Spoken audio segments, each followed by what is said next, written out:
Let's revise what we learned this week. On this third week, we focused on the treatment of organic waste.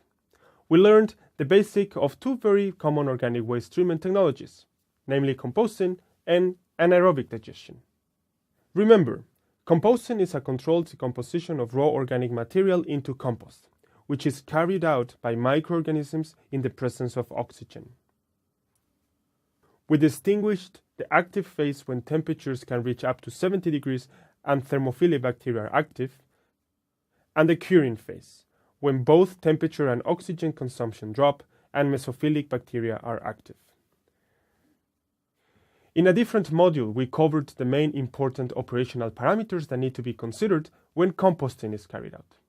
These are carbon-nitrogen ratio, particle size and porosity, moisture content, pH, and temperature and climate. We then introduced different composting technologies which are commonly used in low and middle income countries. Do you remember their names? For instance, which one is the one on the bottom right? Or the one on the top left? I hope you remember.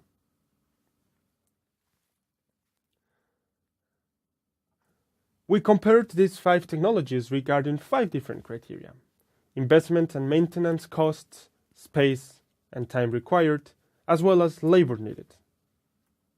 In order to provide you with a more hands-on feeling of composting, we introduced 2 very interesting study cases. One from Dhaka in Bangladesh, shown on the picture on the left, and one from Tennessee, Indonesia, shown on the picture on the right. We then moved to learn about anaerobic digestion as a treatment technology for biomass.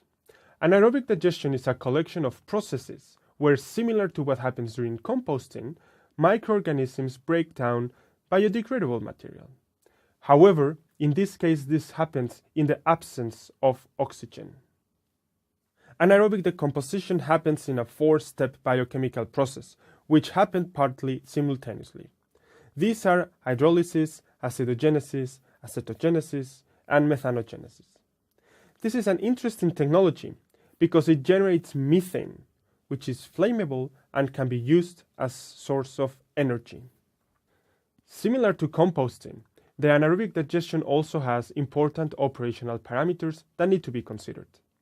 In this case, we have feedstock characteristics, such as total solids or volatile matter content, organic loading rate, pH, temperature, hydraulic retention time, carbon-nitrogen ratio, and particle size.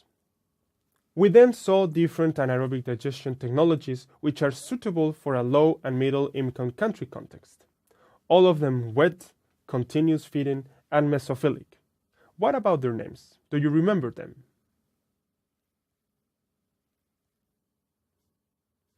We then proceeded to learn some hints on how to operate and maintain anaerobic digestion plants. We looked at how to dewater, store, and make use of the produced biogas. And we also discussed important criteria favoring the choice of anaerobic digestion as a treatment technology. And finally, we learned how to calculate the volume of a fixed dome reactor for the example of a school with 250 students. In the coming modules, we will introduce some more innovative technologies to treat organic waste. See you then.